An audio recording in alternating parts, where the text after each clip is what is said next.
এটা আসলে ভোগান্তিটা হয়েছে কি আমরা ড্রেনেজ যে কাজগুলা মেডিকেলের এই ড্রেনেজের কারণে মনে করেন যে জাম লাগার কারণে মনে করেন যে পানিটা স্টক হয়ে যায় গিয়া আর এক সাইড উঁচা করা হয়েছে এক সাইড আবার নিচা রয়েছে তাই পানিটা মানে মেডিকেলের প্রায় বারান্দা পর্যন্ত মানে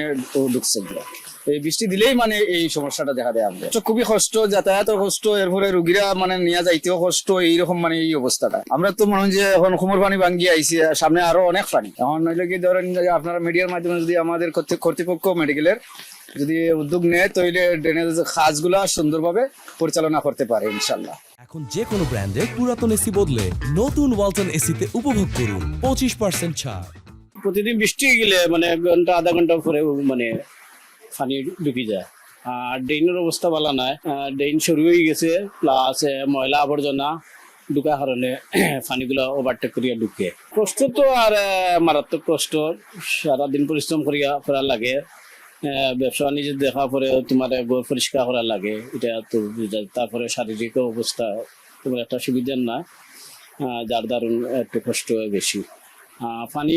পরিষ্কার করতে গিয়ে আবার জ্বর উঠে যায় এটা নিয়মিত প্রতি মানে ঘন্টা অনেক বৃষ্টি দিলে পানিটা ঢুকে যায় যারা